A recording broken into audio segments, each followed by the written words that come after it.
I never thought a single message could flip my whole life upside down.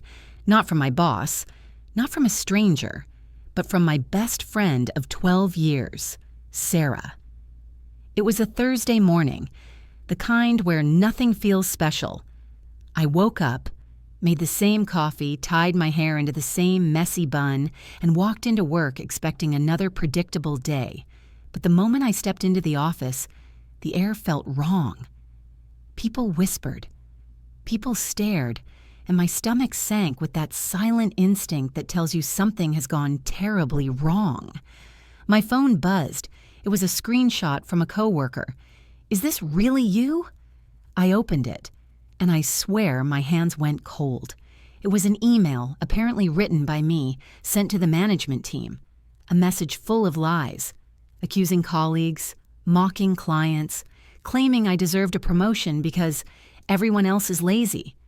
I would never write something like that. Never. But someone else did. Someone who knew exactly how I typed, how I phrased my sentences, how I joked, how I worked. Someone who knew me, personally. And right at that moment, I knew. I didn't need investigation. I didn't need evidence. My gut screamed the name, Sarah. My best friend. The only person who had access to my laptop last week. The same person who had been acting too friendly lately. The same person who always complained about not getting enough credit at work. It was her. I felt a rush of heat crawl up my neck. Not anger yet, just disbelief. How did we reach this point? How did someone I trusted more than anyone decide to put a knife in my back? I wanted to confront her immediately, but something held me back. Her timing. She sent that fake email the day before performance reviews. She chose the perfect moment to destroy me. So I inhaled deeply, walked into my office, and told myself, if she wants war, she won't get it. I'll give her silence. And silence will destroy her louder than any shouting ever could. That was the moment everything changed. I didn't know it yet, but my quiet response was about to end her entire plan. Before I tell you what happened next, you need to know who Sarah really was, or who I thought she was. We met 12 years ago in college. Two broke girls sharing textbooks, sharing snacks, sharing dreams. We built everything together. When I got my first job, she celebrated. When she got hers, I cheered like a fool at midnight. We were inseparable. At least I believed that. But looking back, the signs were always there. She always compared everything. My clothes, my grades, my friendships, my salary. If I bought something nice, she'd say, "Wow, must be nice to spend money like that." If I got an opportunity, she'd laugh and say, "They probably felt bad for you." I excused all of it as jokes. I didn't understand those were cracks. Tiny fractures growing beneath the surface. Things became worse when we ended up in the same company. What once felt like two friends rising together slowly turned into a silent contest. If I got praised, she went quiet. If she got recognized, she exaggerated it until everyone knew. Still, I stayed loyal. Still, I trusted her. Even last week, when my laptop stopped working at lunch, she offered to fix it. She sat with it for 15 minutes, smiling, typing something. I thought she was doing me a favor. Turns out, she was crafting her betrayal. When that fake email appeared, everything suddenly aligned. Every weird behavior, every sarcastic comment, every jealous glance. And yet, even knowing all this, I didn't confront her. Because revenge isn't loud. Revenge isn't chaotic. Real revenge is quiet, calculated, and timed perfectly. And that's exactly what I planned to do. By noon, I was called into HR. They sat across from me with stiff expressions, printed papers, highlighted lines. Unprofessional tone. Disrespect toward team members. Serious concerns. They didn't want to hear explanations. They wanted confessions, because the email looked too real. And that's when I realized the depth of the betrayal. Sarah didn't just want to embarrass me. She wanted me fired. But sitting in that room, something strange happened. I didn't cry. I didn't panic. I didn't break down. I stayed silent. Let them underestimate me. Let them believe I was cornered. People reveal their real faces when they think you're powerless, and I needed everyone, especially Sarah, to keep underestimating me. When HR dismissed me pending internal review, the whispers in the hallway grew louder. I heard someone mutter, "Wow, never thought she'd be like that." She was always so quiet, but I guess you never know people. I didn't respond, because they weren't the real enemy. The enemy was waiting at her desk, typing with that fake innocent smile. When I passed by, she didn't even look at me. She pretended she was too busy. That told me everything. She thought she won. She thought the damage was done. She thought I was finished, perfect. Let her believe that, because quiet victims are the ones people never see coming. That afternoon, while pretending to pack my things, I saw something strange near the printer tray. A paper stuck halfway. I pulled it out. My breath stopped. It was a draft version of the email, the exact same one, with edits. And guess whose handwriting was on the margins? Sarah's. She tried to shred the evidence, but one page got jammed. I looked at that paper and felt nothing but cold clarity. Revenge isn't about screaming, it's about timing. And her timing was about to become her downfall. I folded the paper, slipped it into my bag quietly, and walked out of the building with my head down. Not in shame, but strategy. Nobody saw my face. Good. Let them think I was broken. Because tomorrow, Sarah's carefully built image would collapse like sand underwater. The next morning, I walked into the office earlier than usual. The hallways were quiet. The fluorescent lights buzzed softly.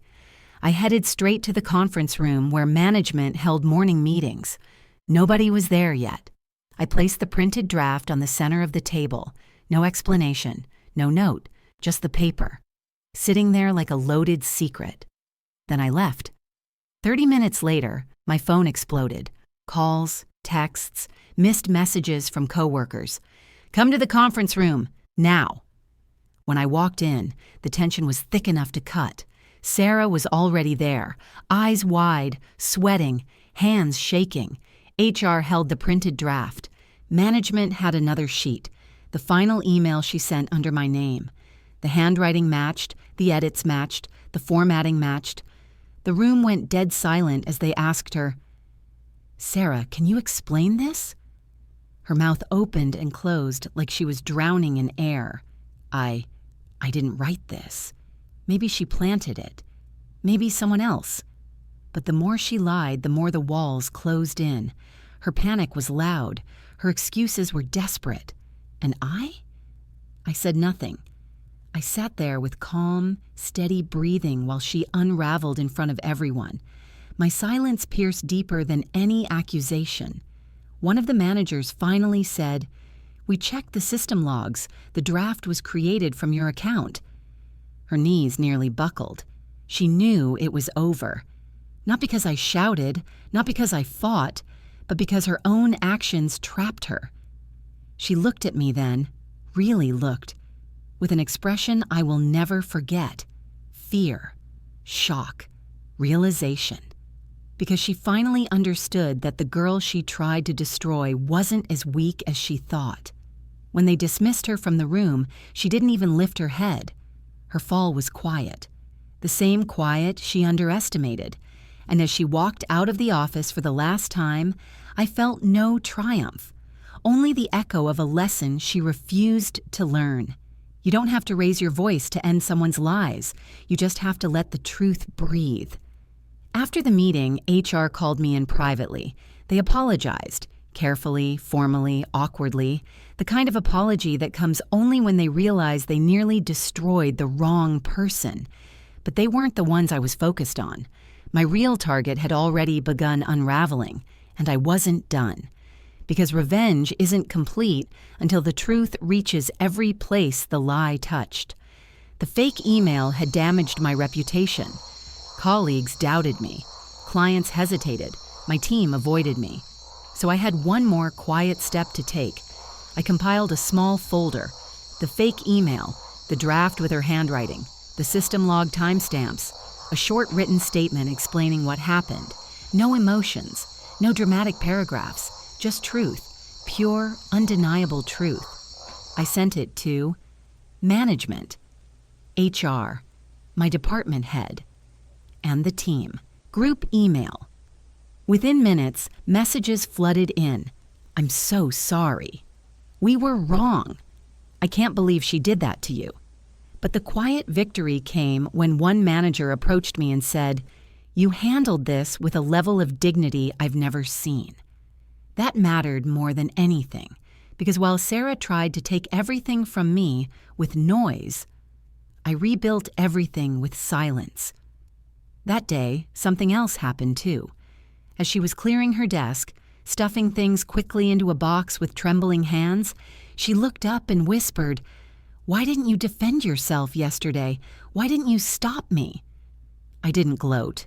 I didn't smirk. I didn't fire back with a clever line. I simply said, "You revealed yourself better than I ever could."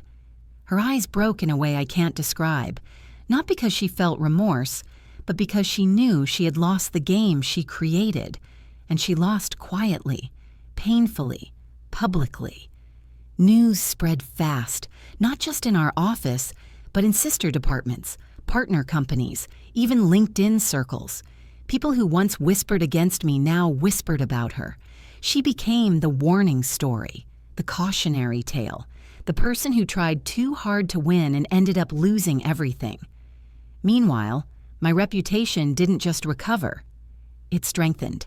Management placed me on a new project, one that required trust and leadership.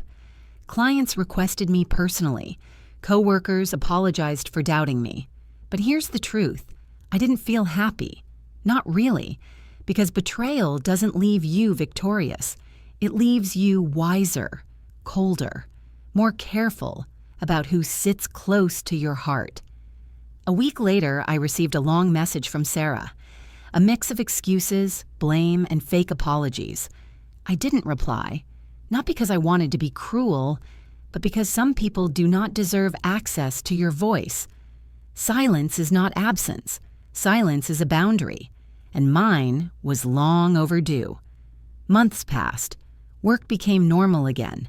Life softened, and every now and then someone would bring up Sarah, the girl who tried to destroy someone else to feel important. I never corrected the stories, I never added details, I never spoke badly about her, because her actions spoke louder than anything I could say. People eventually forgot the drama, but they remembered how I handled it, quietly, calmly, without losing my dignity, and that became my real revenge. Not her losing her job, not the whispers, not the lesson she learned too late. My revenge was the fact that I survived her, grew past her, and stood stronger without making a scene. Sometimes, the best revenge is proving you didn't need to fight dirty to win. Here's what I took away from the entire nightmare. People don't betray you suddenly. They show little signs, small comments, subtle envy, long before the final blow. Most of us ignore those signs because we love too deeply or trust too easily. But real strength isn't in being loud. It's in knowing when to step back and let someone expose themselves. Revenge doesn't always mean action. Sometimes it means silence. Sometimes it means truth appearing at the right moment. Sometimes it means letting someone drown in the consequences they created with their own hands. I learned to protect my peace, to choose my battles, to respond quietly but powerfully. And if you're listening to this, remember, never underestimate your silence. It can destroy louder than any scream.